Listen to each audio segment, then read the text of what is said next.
Hello dear students, welcome to socio point. आज आपके लिए एक नया वीडियो है जो कि सोशल ग्रुप से रिलेटेड है, सामाजिक समूह से। इस वीडियो में आपको सामाजिक समूह से रिलेटेड क्वेश्चंस देखने को मिलेंगे जो कि आपके एमसीक्यूज़ को सॉल्व करने में बहुत ही ज़्यादा हेल्पफुल रहेंगे। ये वीडियो लगभग सोशल ग्रुप से रिलेटेड सारे क्वेश्चंस को कवर करता है, जितने भी इम्पोर्टेंट क्वेश्चंस हैं सभी को कवर करता है। ठीक है, तो इसको आप लोग नोट डाउन करते जाइए। ठीक है, और इसके अलावा इसमें जो भी क्वेश्चंस अगर बच जाते हैं तो वो हम लोग लास्ट में प्रैक्टिस करेंगे, तो वो मैं उसमें कवर कर दूंगी। But most of the questions, important questions are covered in this video.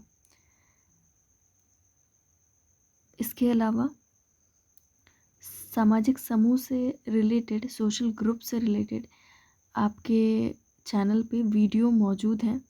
मैं उसका लिंक आपको डिस्क्रिप्शन में दे दूँगी। 2 वीडियो हैं, दोनों को देखना बहुत ज़्यादा ज़रूरी है क्योंकि आपको सामाजिक समूह का कॉन्सेप्ट क्लियर करना बहुत ज़्यादा ज़रूरी है। तो दोनों वीडियोस को ध्यान से देख करके उनके भी नोट्स बनाइए और उसे रिवाइज़ भी करिए। इसमें कैरेक्टरिस्टिक्स बहुत ज़्यादा इम्पॉर्टेंट होते हैं, तो उसको रिवाइज़ करना बहुत ही ज़्यादा ज़रूरी है। तो चलिए हम लोग शुरू करते हैं अपने क्वेश्चंस को। और अगर कोई भी क्वेरी होती है, अगर आपको कुछ भी क्वेश्चन पूछना हो तो आप मुझे कमेंट कर सकते हो। इसके अलावा अगर मेरी वॉइस ब्रेक हो जाती है इस वीडियो में, ठीक है, कोई पार्ट स्किप हो जाता है, तो मैं उसे कमेंट में लिख दूँगी, आप लोग वहाँ से देख सकते हो। तो आप लोग कमेंट और डिस्क्रिप्शन दोनों ज़रूर चेक कर लीजिएगा।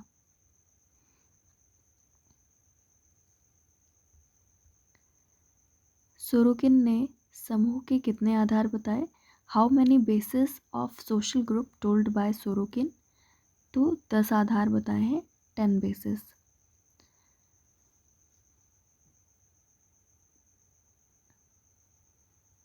किन समूह को लैंडिस ने शीत जगत के नाम से संबोधित किया है?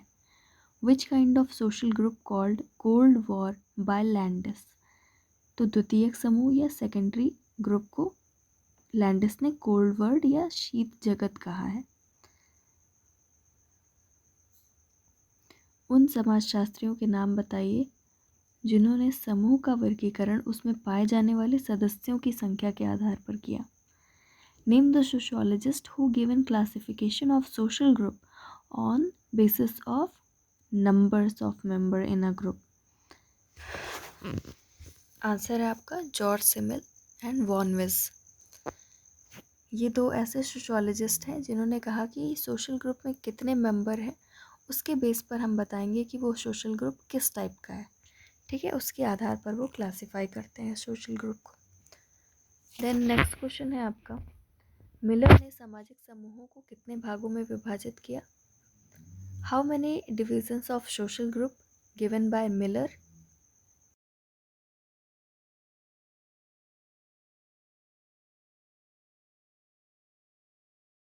दूसरा है समतल समूह या क्षैतिज समूह, इंग्लिश में vertical group and horizontal group.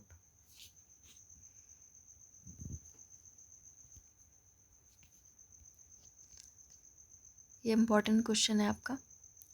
Charles Elwood ने समूह के कौन कौन से प्रकार बताए? Name the types of social group classified by Charles Elwood. Charles Elwood ने 2 तरह के सोशल ग्रुप बताए हैं। एक होता है वॉलेंट्री सोशल ग्रुप। ठीक है, वॉलेंट्री होता है जिसमें आप मेंबरशिप लो या ना लो, ये आपकी मर्जी। दूसरा है कंपलसरी ग्रुप। ठीक है, हिंदी में ऐच्छिक समूह और अनिवार्य समूह। बर्ग एंड बर्गस ने समूह को पारस्परिक संबंधों, भाषा, प्रजाति, क्षेत्र, सामाजिक दूरी और सामाजिक अनुकूलन की मात्रा के आधार पर कितने भागों में विभाजित किया है? on the basis of mutual relationship, languages, races, reason, social distance, social adaptation. How many types of social group described by Perk and Burgess? तो इतने सारे बेसिस आपको बताए, इनके आधार पर कितने टाइप्स बताए पर्क और बर्गेस ने सोशल ग्रुप के?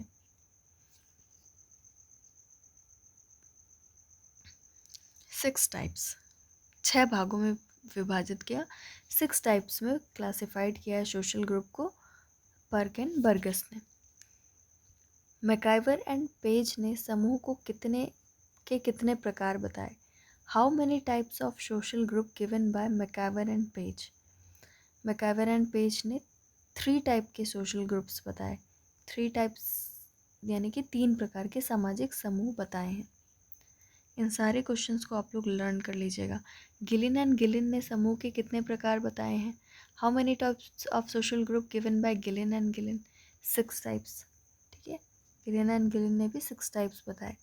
ये जो आप अलग अलग सोशोलॉजिस्ट देख रहे हो, सभी ने सोशल ग्रुप की स्टडी की और अपने हिसाब से जो भी बेसिस निकाले, जो भी आधार निकाले, उनके आधार पर अलग अलग तरीके से सोशल ग्रुप को वर्गीकृत किया या क्लासिफाई किया है। ठीक है, इसीलिए इनके काइंड्स अलग अलग हैं। मिलर ने 2 टाइप बताए, ठीक है, और गिलिन एंड गिलिन के 6 टाइप हो गए, मैकाइवर एंड पेज के 3 टाइप्स हैं। तो ये आप लोग देख लीजिएगा, लर्न कर लीजिएगा। अब ये बहुत इम्पोर्टेंट क्वेश्चन, सदस्यता समूह तथा संदर्भ समूह की अवधारणा किसके द्वारा प्रतिपादित की गई है? Who given reference group and membership group concept? तो रेफरेंस ग्रुप और मेंबरशिप ग्रुप किसने दिया? R.K. मर्टन ने दिया है। संदर्भ समूह और सदस्यता समूह की अवधारणा R.K. मर्टन के द्वारा दी गई है। सदस्यता समूह वो समूह होता है जिसमें व्यक्ति ने जन्म लिया हो या उस समूह के द्वारा व्यक्ति पहचाना जाता हो, वो उसकी आइडेंटिटी हो। ठीक है, इंग्लिश में मेंबरशिप ग्रुप वो ग्रुप होता है जिसमें एक पर्सन का बर्थ होता है या उस ग्रुप के द्वारा वो पर्सन पहचाना जाता हो, उसकी आइडेंटिटी हो वो ग्रुप। जैसे कि हमारा पूरा भारत देश, ठीक है, इसको हम भारत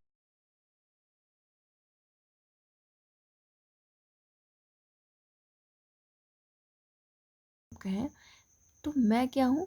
मैं इंडियन हूँ। ठीक है, तो इस ग्रुप में मेरी सदस्यता है, इसीलिए मैं अपने आप को इंडियन कह रही हूँ, भारतीय कह रही हूँ। ठीक है, क्योंकि मैंने इसमें जन्म लिया है और इस ग्रुप की वजह से मैं इंडियन हूँ, मेरी आइडेंटिटी है, तो वो आपके मेंबरशिप ग्रुप होते हैं। इसमें आपने जिस कॉलेज से पढ़ाई की है, जिस स्कूल से पढ़ाई की है, आपकी फैमिली, सब कुछ आ जाता है। ठीक है, संदर्भ समूह या रेफरेंस ग्रुप क्या होता है? रेफरेंस ग्रुप वो होता है जिस ग्रुप के हम मेंबर नहीं होते हैं, बट जो दूसरा मेंबर है, जो दूसरा ग्रुप है, उसके जैसा हम, उसके लोगों के जैसा हम बनना चाहते हैं, तो उसे हम रेफरेंस ग्रुप कहते हैं। ठीक है, इसमें ही R.K. मर्टन ने रिलेटिव डिप्राइवेशन की बात की, रिलेटिव डिप्राइवेशन या सापेक्षिक वंचना की बात की है। ठीक है, संदर्भ समूह में, कि अगर हम किसी ग्रुप के मेंबर नहीं हैं बट वो ग्रुप हमें पसंद है, हम उसी के जैसा बनना चाहते हैं, हमें अपना ग्रुप नहीं पसंद आ रहा, बट हमारी आइडेंटिटी हमारा खुद का मेंबरशिप ग्रुप ही है, बट हमें उसमें सेटिस्फेक्शन नहीं है। ठीक है, तो जैसे एक UPSC एस्पिरेंट को ले लो। ठीक है, अगर मान लो उसने बहुत ज़्यादा तैयारी की और वो लेकिन IAS ऑफिसर नहीं बन पाया, तो वो जो UPSC जिन्होंने क्लियर कर लिया, जो IAS ऑफिसर्स हैं, तो उनका ग्रुप उसके लिए क्या होगा? रेफरेंस ग्रुप होगा। और वो उनके जैसा नहीं बन पाया, तो उसके अंदर एक हीन भावना आ जाती है, जिसे हम क्या कहते हैं? एक ऐसी भावना जिसकी वजह से हम खुद को कम समझते हैं, खुद को कमतर समझते हैं। इसे ही हम कहते हैं रिलेटिव डिप्राइवेशन या सापेक्षिक वंचना की भावना। ठीक है, अंतः समूह और बाह्य समूह किसके द्वारा दिया गया है? Who given the concept in group and out group? Sumner ने दिया है इन ग्रुप एंड आउट ग्रुप, अंतः समूह और बाह्य समूह। ठीक है,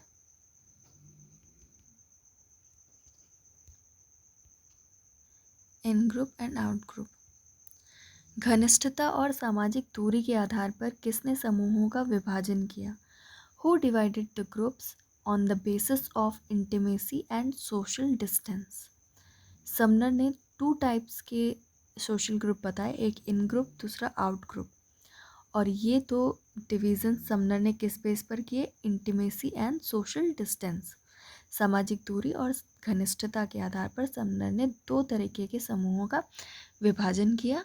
और उनके नाम क्या बताए ऊपर अभी मैंने? अंतः समूह और बाह्य समूह, इन ग्रुप एंड आउट ग्रुप। अंतः समूह की अवधारणा किस बुक में उद्धृत है, किस पुस्तक में उद्धृत है?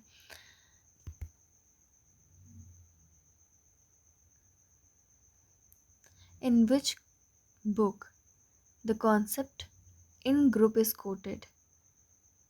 फोकवेज। ठीक है, इस प्रश्न के पूछने का तात्पर्य ये है कि अंतः समूह जो कॉन्सेप्ट है इन ग्रुप, वो किस बुक से रिलेट करता है? तो वो बुक है आपकी फोकवेज। ठीक है, फोकवेज बुक्स में समनर ने दिया था इन ग्रुप का कॉन्सेप्ट। ठीक है, आउट ग्रुप का कॉन्सेप्ट इसमें नहीं दिया था, इन ग्रुप का दिया था।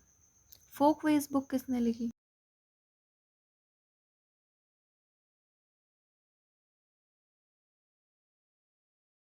लिखी समनर ने लिखी है।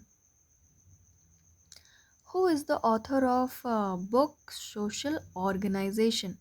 वेरी इंपॉर्टेंट, 1909 में पब्लिश हुई सोशल ऑर्गेनाइजेशन।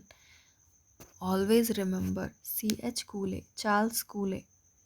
ठीक है, 1909 में पब्लिश हुई। इसमें इन्होंने प्राइमरी ग्रुप का कॉन्सेप्ट दिया।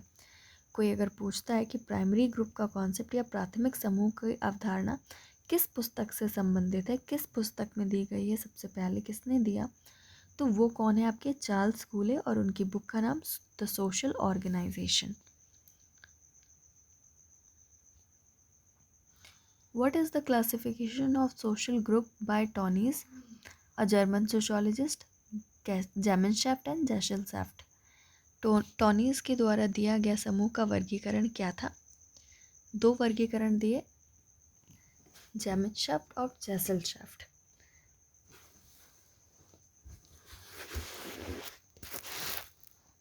अंतः समूह की अवधारणा का प्रतिपादन किसने किया है? अंतः समूह और बाह्य समूह की अवधारणा का प्रतिपादन किसने किया? Who given the concept in group and out group? अभी बताया आपको समनर ने। ठीक है, प्राथमिक और द्वितीयक समूह की अवधारणा का प्रतिपादन किसने किया? Who given the concept primary group and secondary group? तो वो कौन है आपके? C. कूले, Charles Cooley. ठीक है, उन्होंने कहा कि जो प्राइमरी ग्रुप्स होते हैं उसमें 3 तरह के हम ग्रुप्स को शामिल करते हैं, वो अभी आपको आगे पता चलेगा। ठीक है, इन्होंने कहा कि जो प्राइमरी ग्रुप के मेंबर्स होते हैं, जो प्राथमिक समूह के सदस्य होते हैं, उनमें वी फीलिंग बहुत ज़्यादा होती है, हम की भावना बहुत तीव्र होती है, और कोई भी इस तरीके के ग्रुप में रिटन लॉज नहीं होते, कोई भी लिखित नियम कानून नहीं होते हैं। ठीक है, ये सारी चीज़ें, ये सब आप वीडियो से कवर कर लीजिएगा, जो मैंने थ्योरी कॉन्सेप्ट जिसमें क्लियर किया है आपको, उसमें डेफिनेशंस और कैरेक्टरिस्टिक्स ज़रूर देख लीजिएगा। सेकेंडरी ग्रुप वो ग्रुप होते हैं जिनको हम अपनी आवश्यकताओं की पूर्ति के लिए जानबूझकर बनाते हैं। ठीक है, ये जो प्राइमरी सेकेंडरी ग्रुप्स होते हैं ये वेल प्लान्ड डेवलप्ड होते हैं। ठीक है, इनका एक एम होता है। तो ये हो गई आपकी सेकेंडरी ग्रुप, ये सब आप देख लो, बहुत इंपॉर्टेंट है। Which group of Charles कूले describes about formality? Secondary group, औपचारिकता चार्ल्स कूले द्वारा प्रतिपादित किस समूह से संबंधित है? द्वितीयक समूह। ठीक है, इसमें औपचारिक नियम होते हैं, फॉर्मल रूल्स होते हैं, इसकी वजह से औपचारिकता या फॉर्मेलिटी जो है, फॉर्मलिज्म जो है, वो सेकेंडरी ग्रुप की कैरेक्टरिस्टिक होगी। Which group are included in primary group described by Charles Cooley. अभी मैंने आपको बताया ना कि 3 तरह के समूहों को इसमें सम्मिलित किया है। 3 टाइप्स के ग्रुप्स को प्राइमरी ग्रुप के अंदर रखा है और कहा है वो सारे ग्रुप्स जो होते हैं वो प्राइमरी ग्रुप में आते हैं। उसमें से 3 कौन कौन से हैं ये 3? पहला है आपका फैमिली, द नेक्स्ट है आपका play group and the third one is neighbourhood. ठीक है, बच्चे ने जन्म लिया परिवार में तो वो उसका प्राइमरी ग्रुप हो गया, फिर वो बड़ा हुआ, खेलने गया और अपने आस पड़ोस से मिला। ठीक है,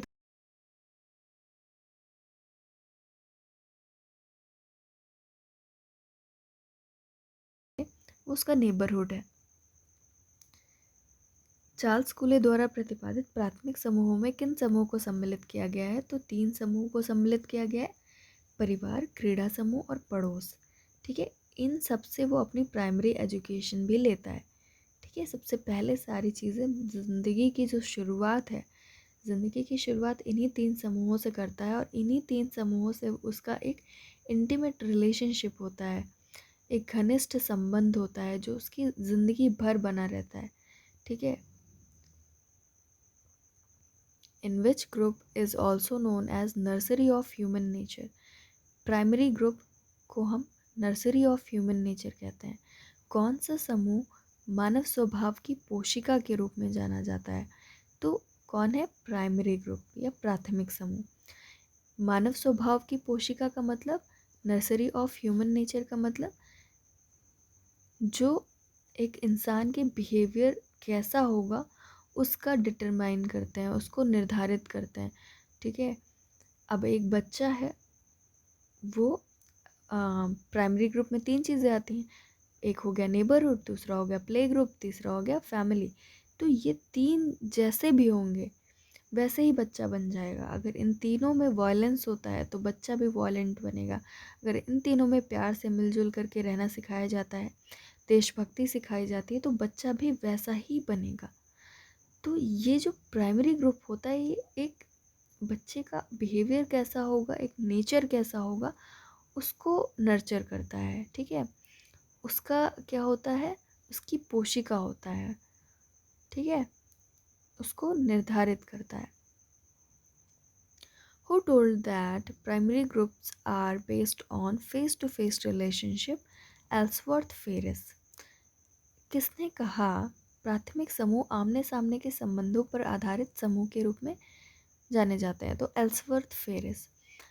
एल्सवर्थ फेरिस ने कहा जिनसे हम फेस टू फेस इंटरेक्ट करते हैं, ज़्यादातर मिलते रहते हैं, ठीक है, जिनका आमना सामना होता रहता है, वो हमारे प्राइमरी ग्रुप में आते हैं। ठीक है, what is the centre of socialisation of a child? एक बच्चे, शिशु के समाजीकरण का केंद्र क्या है? जो सबसे पहला ग्रुप होगा, ठीक है, वो फैमिली होगा, परिवार। परिवार ही बच्चे का क्या करता है? समाजीकरण या सोशलाइजेशन करता है। समाजीकरण का मतलब क्या? एक बच्चे को सिखाने की प्रोसेस कि सोसाइटी में कैसे रहना है। ठीक है, सोसाइटी से इंट्रोड्यूस करवाने का प्रोसेस, सोसाइटी के तौर तरीक़ों को सिखाने का प्रोसेस सोशलाइजेशन कहलाता है। और ये काम कौन करता है? फैमिली करती है। फेयरचाइल्ड ने प्राथमिक समूहों में सदस्यों की संख्या कितनी बताई है? उन्होंने कहा कि 3 से 4 से लेकर के 50 से 60 भी हो सकते हैं प्राइमरी ग्रुप में मेंबर्स। ठीक है, सेकेंडरी ग्रुप में तो unlimited. How many members should be in a primary group according to Fairchild? याद रखिएगा, फेयरचाइल्ड ने कहा है ये सब। 3 to 4% टू 50 to 60 मेंबर्स हो सकते हैं। ठीक है, एक प्राथमिक समूह में या प्राइमरी ग्रुप में। The process of social organisation book किसने लिखी? The process of social organisation book किसने लिखी? Olsen, OLSEN। The process of social organisation book written by whom? तो वो कौन है आपके? ओल्सन। नेक्स्ट क्वेश्चन, किसने कहा? समूह से हमारा तात्पर्य व्यक्तियों के किसी भी ऐसे संग्रह से है जो सामाजिक संबंधों के कारण एक दूसरे के समीप हो। किसकी बात की? सोशल रिलेशनशिप की, सामाजिक संबंधों की। उसी के कारण अगर एक दूसरे के पास हैं तो ऐसे जो कलेक्शन होगा पीपल का, उसे हम क्या कहेंगे? सोशल ग्रुप कहेंगे। ये मैकएवर एंड पेज की डेफिनेशन है। Who said by group we mean any collection of human beings who are brought into social relationship with one another. McIver and Page always talks about social relationship. He said society is the web of social relationship. He given the definition of society that society is the web of social relationship. समाज सामाजिक संबंधों का जाल है। इनमें से कौन प्राथमिक समूह की विशेषताएं नहीं है? संबंध आंतरिक और घनिष्ठ होते हैं, समाजीकरण का साधन है, छोटा आकार होता है, स्वतः विकास होता है, सुपरिभाषित नियम कानून होते हैं। तो जो प्राइमरी ग्रुप होता है उसमें कोई भी रिटन फॉर्मल लॉज नहीं होते, कोई भी वेल डिफाइंड लॉज नहीं होते, तो इसीलिए सुपरिभाषित कानून इसकी विशेषता नहीं है। और खुद ही डेवलपमेंट होता है, कोई वेल प्लानिंग नहीं होती, स्मॉल साइज़ होता है, बिग साइज़ नहीं हो सकता, सोशलाइजेशन का मीडियम होता है। जैसे कि अभी आपने जाना कि परिवार क्या है, वो तो सेंटर है सोशलाइजेशन का, ठीक है। फिर और संबंध आंतरिक और घनिष्ठ तो होते ही हैं, ठीक है। अब इंग्लिश में देख लेते हैं।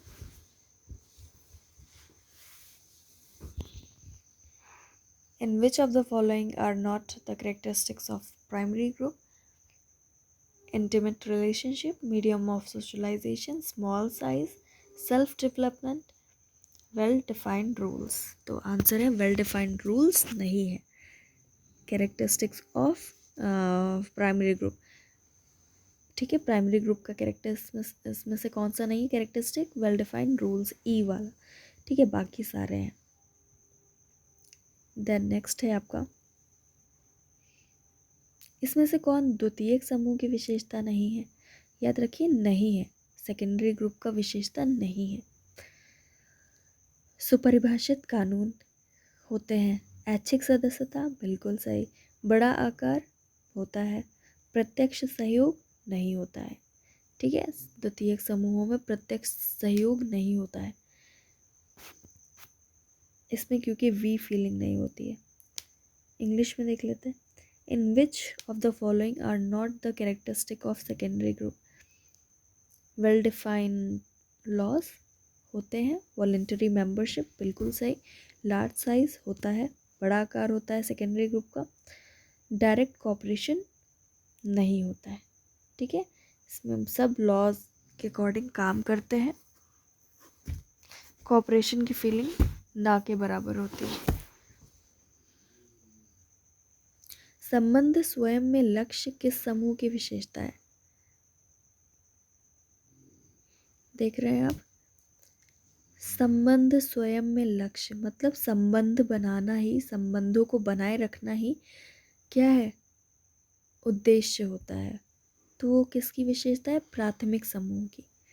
बहुत इंपॉर्टेंट क्वेश्चन है ये, आता रहता है। Relationships are end in itself is which group's characteristic? तो प्राइमरी ग्रुप, ठीक है। यहाँ से एंड का मतलब है गोल, ठीक है। जो प्राइमरी ग्रुप होते हैं वो बस आपस में एक दूसरे की हेल्प करके, मिलजुल करके सोशल अपने आपस के रिलेशनशिप को बनाए रखने की कोशिश करते रहते हैं। संबंध स्वयं में साधन किस समूह की विशेषता है? अब यहाँ पे साधन शब्द यूज हुआ है, मीडियम। जो रिलेशनशिप्स होते हैं वो मीडियम है, खुद में साधन है।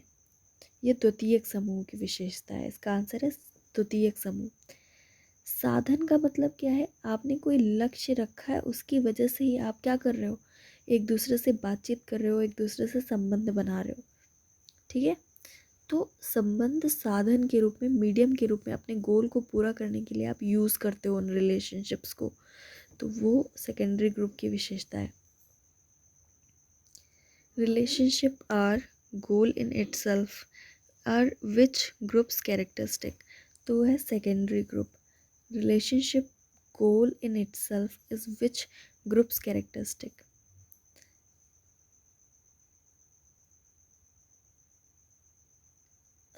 यहाँ पर होगा रिलेशनशिप्स मीडियम इन itself. ठीक है, गोल नहीं होगा. एंड का मतलब यहाँ पर जो लिखा है ना फर्स्ट लाइन में, देखिए इसका मतलब गोल ही होता है. बट जब हम सेकेंडरी ग्रुप की बात करते हैं तो relationships are medium in itself. ठीक है, मीडियम होते हैं, साधन होता है मीडियम इन इटसेल्फ, तो यहाँ पे मीडियम कर लीजिए.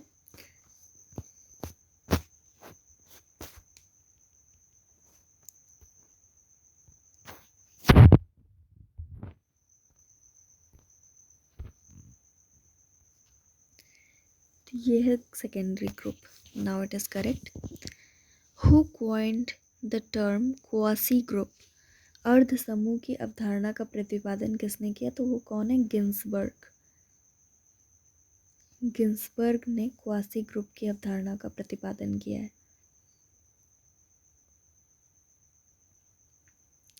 संदर्भ समूह की अवधारणा किसने दी, who given the concept reference group, सबसे पहले संदर्भ समूह की अवधारणा किसने दी.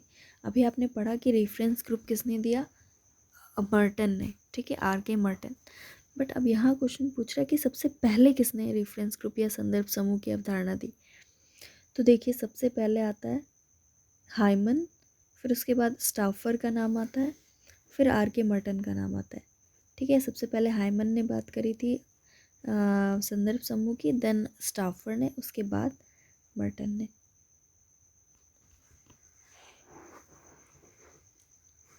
Who divided crowd into homogeneous and heterogeneous group? लीबॉन.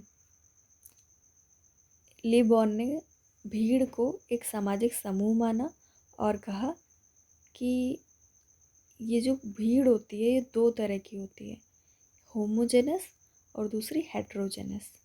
ठीक है, लीबॉन ने कहा कि भीड़ जो है, क्राउड जो है, टू टाइप्स की हो सकती है हिंदी में, सजातीय और दूसरा विजातीय. विजातीय. ठीक है, सजातीय और विजातीय में बांटा इन्होंने भीड़ को.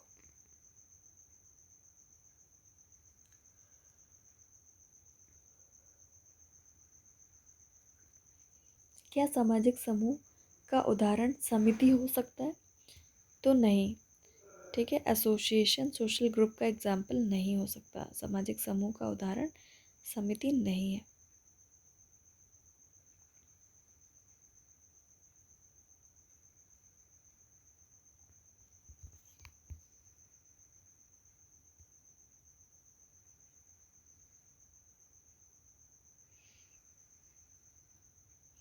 Can we say association is an example of social group? Then no. Association is different. Association is a kind of organization. Okay. जो समितियां होती हैं वो एक तरीके का संगठन होती हैं. सामाजिक समूह मूर्त है या अमूर्त संगठन, तो मूर्त संगठन होता है. याद रखिए, कॉन्क्रीट जो हमें दिखाई देता है वो होता है सामाजिक समूह. Is a social group a concrete organization? Yes, it is a concrete organization which we can see.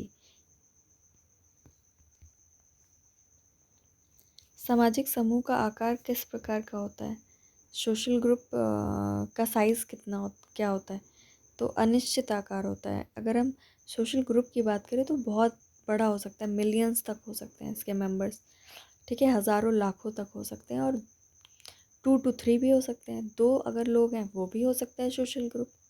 समझे, 2 लोग हैं, अगर मान लीजिए कहीं ट्रेवल कर रहे हो, आपकी किसी से बातचीत होती है. ठीक है, मान लो आप फ्लाइट पे बैठे हो और बगल में कोई बैठा है आपके, 2 लोग हो गए, आप लोग आपस में बातचीत करने लगे, तो क्या है, आप और वो मिलकर के एक सोशल ग्रुप का फॉर्मेशन कर रहे हो. ठीक है, तो 2-3 से लेकर के हज़ारों लाखों तक भी हो सकते हैं. In general, how many members can be included in a social group? Social group have not certain size. In a social group, we can include 2 to 3 members to unlimited members, millions, thousands members we can include in a social group.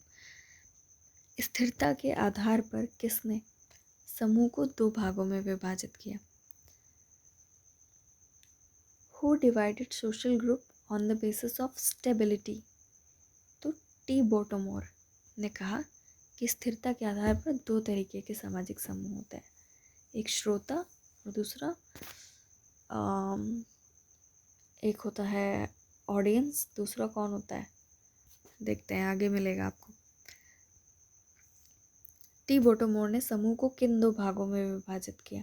What are the divisions of social group given by T Bottomore? ठीक है, भीड़ और श्रोता समूह, crowd and audience. ठीक है, crowd and audience को बोला है सोशल ग्रुप टी बोटोमोर ने। किन समूह का कार्य समाज में प्राथमिक नियंत्रण करना होता है? सोशल कंट्रोल करना होता है। ये मैंने आपको वीडियोस में डिस्क्राइब किया हुआ है, आप लोग देख लीजिएगा। प्राइमरी ग्रुप इसका आंसर है, प्राथमिक समूह। Which group does primary control? तो प्राइमरी ग्रुप। ठीक है, सबसे पहला कंट्रोल कहाँ से शुरू होता है सोसाइटी का? वो आपके प्राथमिक समूह या प्राइमरी ग्रुप से शुरू होता है।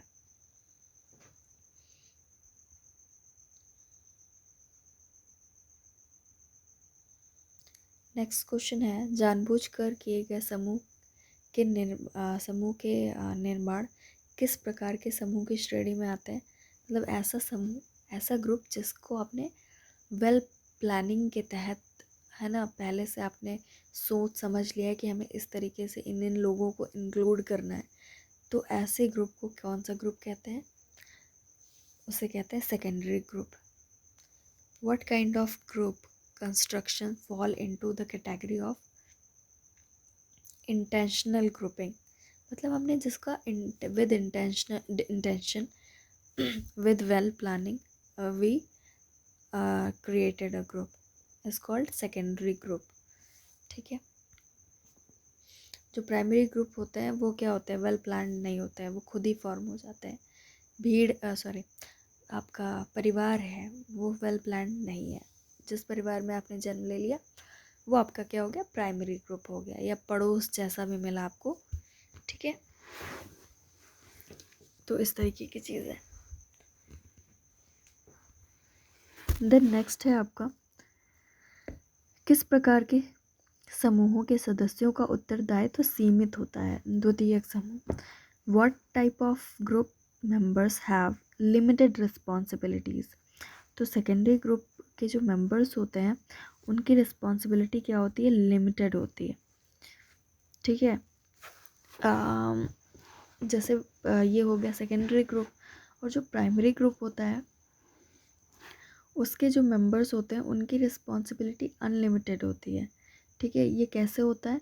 ये मैंने आपको जो वीडियोस हैं ग्रुप से रिलेटेड, सोशल ग्रुप से रिलेटेड, मेरे चैनल पे, वहाँ से आप लोग उसको देखिए, कवर करिए। ठीक है, बहुत ज़्यादा इम्पॉर्टेंट है।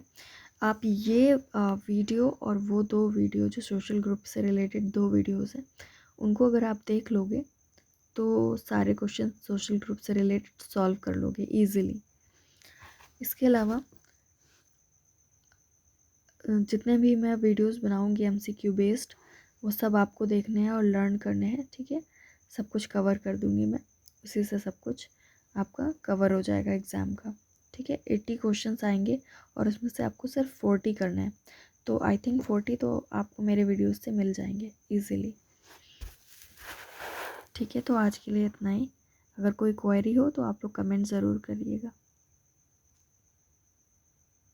Okay students, good night.